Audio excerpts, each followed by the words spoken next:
dava um pouco mais de pavor, né. E daí você tem um caso de uma Desembala, você tem uma caso da Arizona, eu adoro carne, e ela conseguiu fazer uma costela que em lugar de 8 horas leva 4.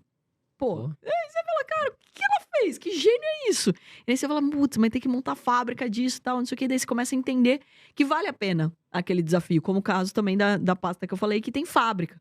Então, assim, foi uma temporada que me surpreendeu muito até, eh,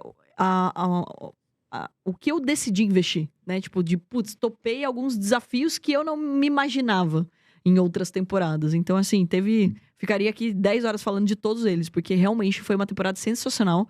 Quem não assistiu essa última temporada, ela tá disponível no canal do YouTube. Então acho que é muito legal, porque todos os pitches estão lá. E muito interessante também de falar, que eu acho que uma curiosidade que todo mundo tem é o pós-Shark, né? E aí, deu certo, não deu? Investiram mesmo, não investiu? E agora, por causa do Shark School, a gente tá fazendo toda uma leitura dentro desse MBA. Eu vou destrinchar cada um dos negócios ali e contando o que que a gente fez para dar certo. Então, por exemplo, tinha alguns que a gente precisava melhorar a margem, que o markup estava errado. Então, por exemplo, o caso da Plantou maravilhosa também, de flores desidratadas, mas o markup dela ali, a margem dela estava equivocada, então ela teve que fazer um reajuste. Mas era uma galera que já manjava pra caramba de e-commerce. Então, ele tem bastante know-how nisso, precisa arrumar naquilo. A Arizona precisa diminuir o custo dela de fabricação para ela poder ter um intermediário, para poder estar numa Polishop da vida, né? Que eu brinquei até com o Polinário, eu vou arrumar a casa e depois eu te vendo. Então, fica puto comigo. Aí, mas ele atendeu eles, recebeu, porque ele gostou mesmo do produto. Mas às vezes, ela não tem uma margem suficiente para você ter um intermediário, você colocar no varejo, para você vender no Magazine Luiza, etc. Então, ou seja, você precisa ajustar. E é isso que eu quero contar agora também. Então, eu quero fazer uma provocação ali de mostrar para as pessoas para que elas arrumem isso antes até de ir. Porque eu acho que é isso que o empreendedor precisa também entender, que ele não precisa ser um lobo solitário, gente.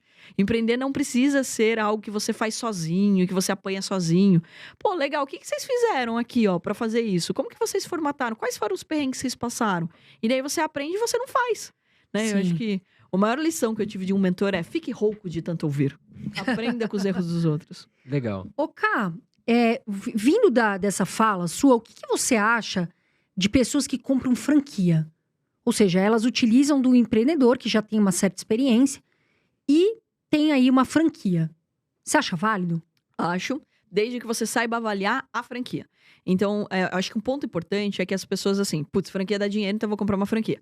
Ah, terreno dá dinheiro, eu vou comprar um terreno. Ah, bolsa dá dinheiro, eu vou investir na bolsa. Não é assim. É entender que tudo precisa ter uma decisão inteligente sobre aquilo. Por exemplo, na minha palestra, inclusive, eu bato muito na tecla de você se tornar multi-receitas. E uma das áreas para você se tornar multi-receitas é sim ter uma franquia. Então, eu tenho o meu trabalho, vamos imaginar que eu sou dentista, eu tenho meu consultório e eu posso ter uma pizzaria, uma franquia de uma pizzaria, por exemplo. Tá bom, mas não é acumular trabalho, gente. Então, se eu sair do consultório e eu fui pra pizzaria e ficar até 2 horas da manhã, isso não é se tornar multi-receitas. É você trabalhar mais horas. Multi-receitas é quando você tem uma outra fonte de renda que, paralelo ao que você tá fazendo, também te dá a chance de ganhar dinheiro. Então, eu estou aqui trabalhando, tô ganhando aqui R$ 100 a minha hora, mas também eu tenho um negócio que tá me dando mais R$ 100. E daí eu também tenho um dinheiro na bolsa que tá rendendo também. Então, ou seja, para mim, faz sentido ter uma franquia desde que você avalie, primeiro, se existe uma estrutura, a franquia, de fato, de poder dar um atendimento que você não precisa estar lá atrás do balcão. Eu sei que tem muitos, inclusive, franquias que falam assim: poxa, eu adoro o franqueado que tá lá no negócio, etc. Mas se a pessoa quer ser multirreceitas, já não funciona. Agora, se o negócio da vida dela vai ser a franquia, aí sim funciona. E vale a pena, porque se a pessoa já deu certo, uma marca já deu certo, você pode representar aquela marca, por que não? Então, faz sentido sim. No empreendedorismo, ele não deveria ser algo, ah, não, só tô empreendendo se eu monto CNPJ. Gente, esquece, isso não é empreendedorismo. Empreendedorismo tem o intraempreendedorismo, tem empreender com alguém como ser um franqueado ou um representante comercial. É a mesma lógica. Eu tenho uma marca, putz, você falou da reserva. Eu gosto muito da reserva, então eu vou vender as roupas da reserva e eu tô ganhando com uma marca que já se consolidou. Então, esses exemplos que eu acho que a gente precisa passar. Agora, ponto importante é avaliar por que que eu tô montando, se é para ser multirreceitas ou para ser minha renda principal, ou seja, minha atividade principal. Segundo, qual é a margem? Essa é uma coisa que ninguém faz.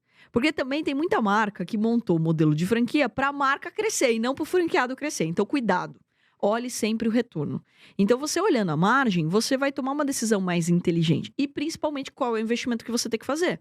Porque aquele negócio, olha, você vai investir não sei quantos milhares de reais aqui. E você vai ter o payback em tantos anos, ele está te falando de um cenário, inclusive, bem otimista. E se tiver uma pandemia de novo? E se tudo fechar? Quanto tempo vai ter? Você tem caixa suficiente para isso? Então, tem várias perguntas que precisam ser feitas antes disso. E uma das que eu mais gosto é principalmente da lei do mínimo esforço. Porque as pessoas olham sempre assim, putz, legal, essa empresa aqui, ela é grande, ela tem uma marca, mas a margem é de 5%. Você tem que faturar muito para você ganhar dinheiro. Agora, algo que tem uma margem de 50%, pô, você tem que faturar menos para ser um milionário. Você faturou 2 milhões, sobra 1 no seu bolso. Se você tem uma margem de 5%, você vai ter que faturar muito mais. Então, essa é a lógica, né? Que eu acho que a gente precisa provocar. Então, faz sentido? Sim, desde que esteja alinhado com qual é o seu objetivo, ser multirreceitas ou ter uma atividade ali, e também de você olhar os números. De você não sair fazendo loucura, igual eu vejo em muitos casos. O cara pega empréstimo, pega não sei o quê, coloca tudo lá. E daí vem uma situação adversa, ele acaba não prosperando. E esse é um ponto bem importante. Sabe uma coisa que você falou e que eu acho importante até eu falar de mim? Você falou da questão do mínimo esforço, né? De menos horas e ganhar dinheiro. Eu tive que fazer terapia, e eu fiquei bastante tempo tocando nesse assunto. Por quê?